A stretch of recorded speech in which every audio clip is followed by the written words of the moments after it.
Hey everyone, welcome back to another Herrera video. After taking a little break from the Isle, I've popped back on recently, and what you're about to watch today is what was what I've called a relatively cool life as a Herrera. Quite often when I play this dinosaur, I end up just racking up kills on juvenile creatures and just about anything that wanders a little bit too close. However, as you'll see through this life, we were challenged in a bit of a different way this time and ended up having to go for quite a few large dinosaurs. Now, that might sound easy, but these Herreras, they don't have much stamina, and a prolonged hunt is never really in their favor. The other creature can just simply hold W, leave the area, and it's gone. Now, what you'll probably start to notice as well is it's a lot more quiet than some of the other videos I've been in as well. The amount of players at this time was quite low. It was only around about 100 or so, where we're normally used to playing with around 200 up to 300 players. And because of this, of course, there's less food to go around, there's not that much AI at all, and what ends up happening is all these players come together in just one area, like the Southern Plains. And we're going to start our story here, the very northern part of the river from the Southern Plains.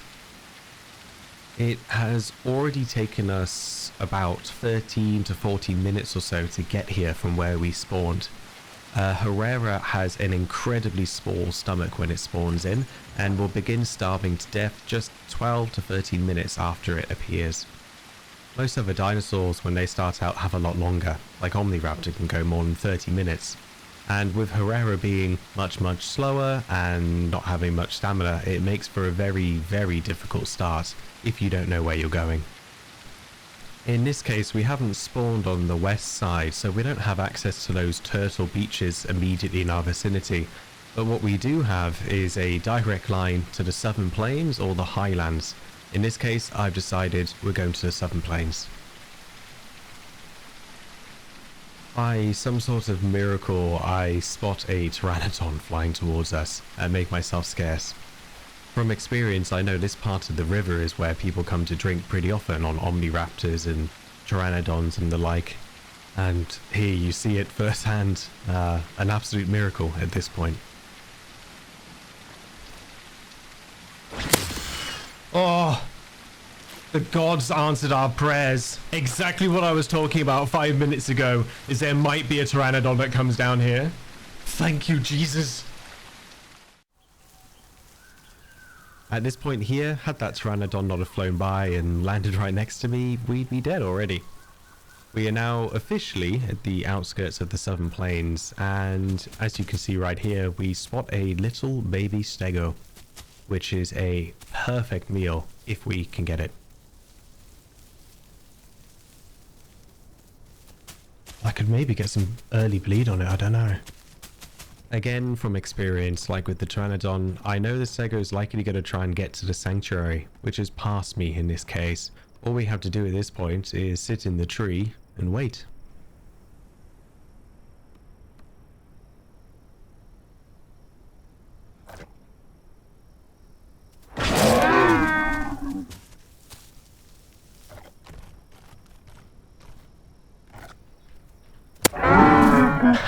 Ha! Let's go! He had no idea what happened. He would be like, oh, it's a baby stego, but that guy could have murdered my butt easily. Oh, full lines diet. Look at that. As you can see, I was very happy here. Even though it's a baby stego, their organs will give you an absurd amount of diet. So it is quite the prime kill if you can get one when you're a small carnivore like this.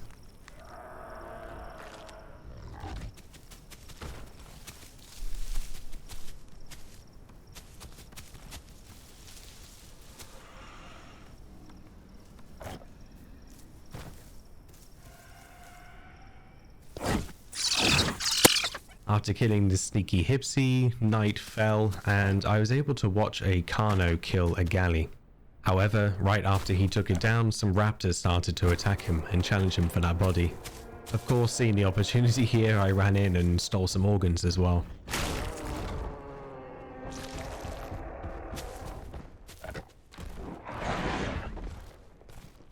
After relocating the disemboweled organ into a tree, I decided to just chill here for a little bit and watch as the events unfolded underneath me. I had 3 different organs which gave me all 3 of the diets, so at this point our path to adulthood on Herrera was essentially set. As the new day came by, the southern plains got very loud again. After checking out a dead pteranodon on the waterfall, we end up spotting a couple of dilos poking around nearby.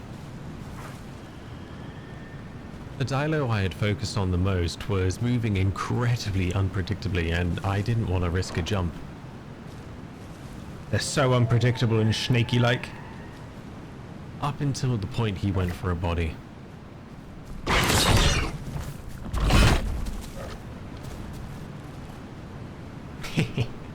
That probably hurt him quite badly.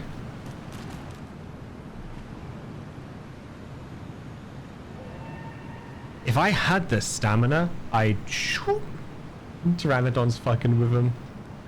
Oh, he's really defending him. Is there a world where I could flank this?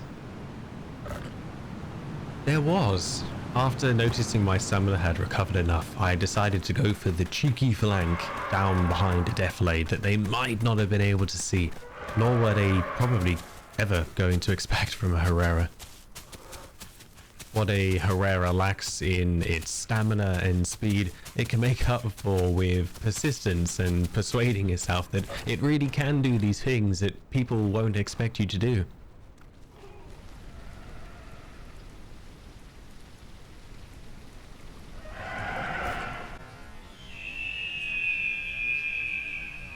Finish him!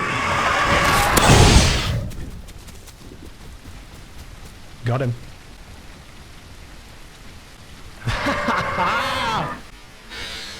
Let's go. The trio got him. Oh, that's so funny.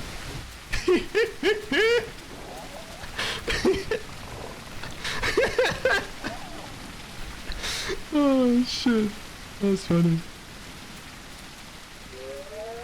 After celebrating with this Pteranodon and Trudon, we enjoyed our little victory of the small creatures. I really enjoy the fact that none of us really knew we were all a piece of this until it finally came together at the end.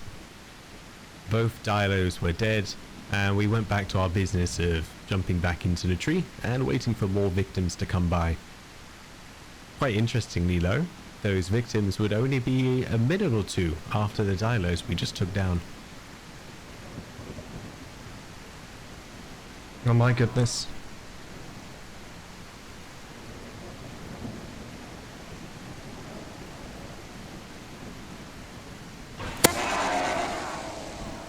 He's dead. He's dead.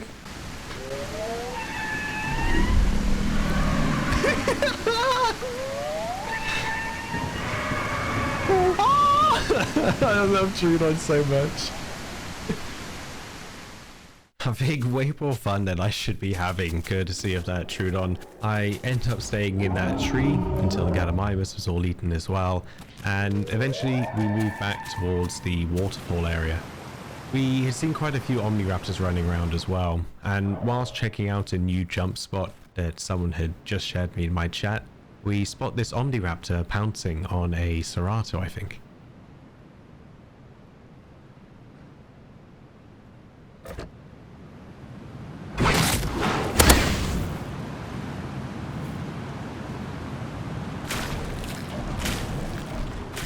A little while later, some other Herreras showed up and we made a little group, had some friends.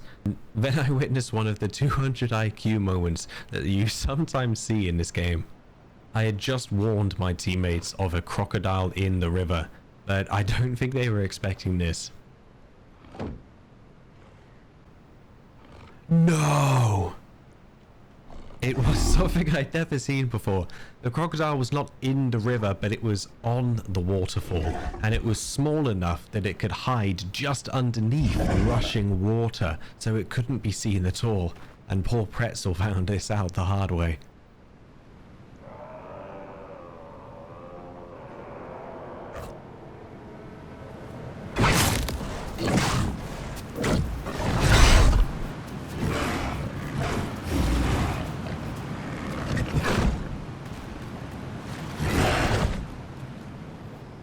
Lo and behold, after failing a hunt against a Cerrado, it happened again.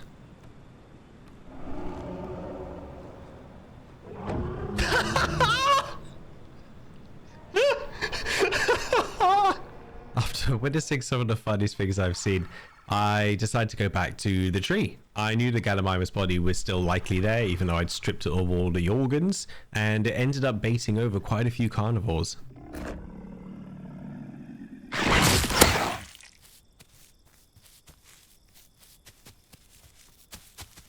A little bit before this clip, I did chase this Hipsy away. Feeling the fire burning within, he decided to come back and spit at me.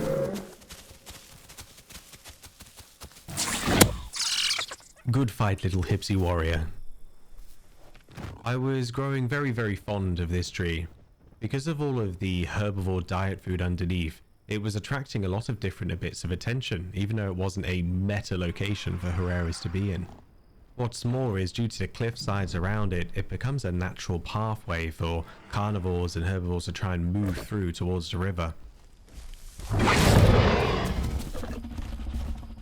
And here we see this Carno becoming one of my favourite types of hunts on Herrera.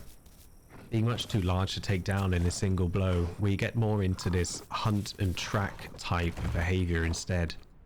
After the initial strike, you let them leave and find a nice place to rest and try and heal off that bleed. I see him.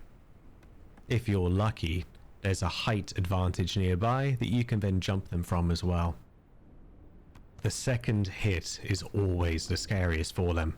At that moment, they'll take a look down at the amount of blood they have and make one of two decisions. If you're lucky, they run, and that will lead them to their death.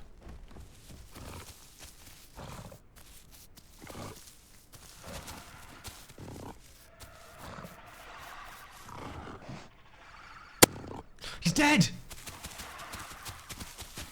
He's dead! A lot of the time on Herrera, you don't actually get this moment where you spot them dead in a bush. Unfortunately, because it takes a long time to be able to smell a body, they do often just go off and die somewhere where you can't even find them.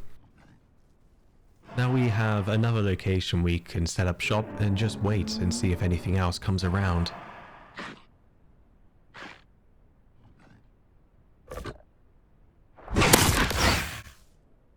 After we killed this Omniraptor, I didn't get it on a clip, but we ended up fighting a Carno for about 5 minutes. He would come close to the tree and back away. I would try and jump towards him, he would run after me back to the tree, and we had this little dance where he was respecting the space that I had, not getting too close, and I was respecting the fact that he could probably kill me in just 1 or 2 hits. In this little fight, we ended up getting one good hit on him, and he ran away and hid somewhere. I didn't really know where he went. In this part of the clip though, we managed to find him. Hopefully going to be our second Carno kill.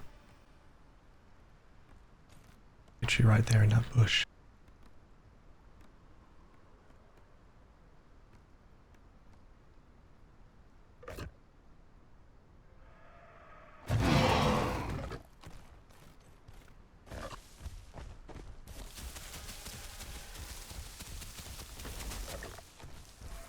And the hunt was on. We were already in that second hit territory, so he wouldn't be getting too far.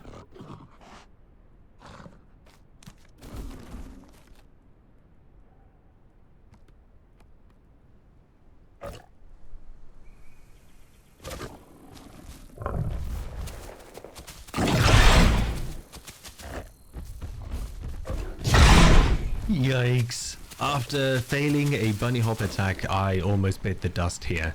I didn't manage to jump over his charge and I was put down to red health.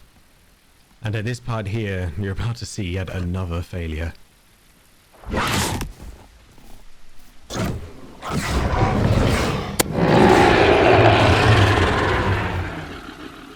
Oh, well, luckily for us, he was very low HP or very low on blood, and we managed to clutch that out. Due to being quite low health, I was allowing some pteranodons nearby just to gorge on the body. It didn't really bother me. But then they did something I couldn't resist. I can't resist. I'm sorry, little ones.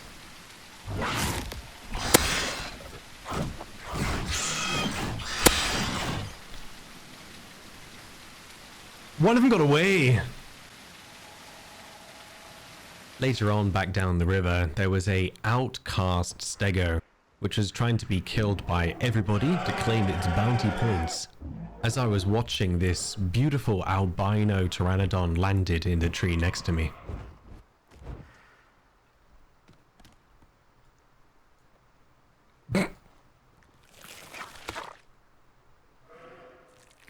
I mean, this feels like a war crime, killing an albino. I decided that the albino pteranodon was just too precious to kill, so after sharing its fish with him, it flew away into the sunset and carried on its life as I carried on watching the stego trying to kill everybody around him. I was back at my favorite tree again, and after what felt like a millennium, a baby stego finally came into range of an attack.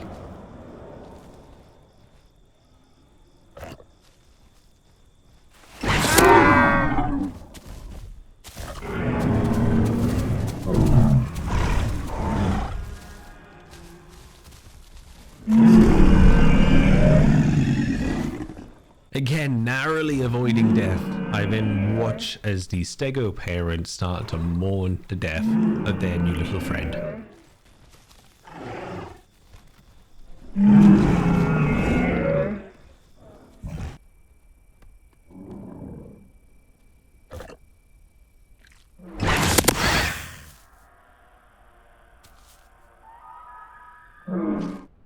After a juicy double kill on the Omniraptors, we arrive here at the end of the video.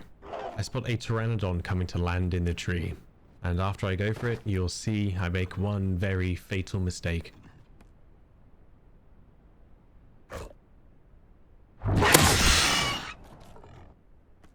I realized too late, and by the time I was trying to get back into the tree, I got glitched onto the floor in some weird way.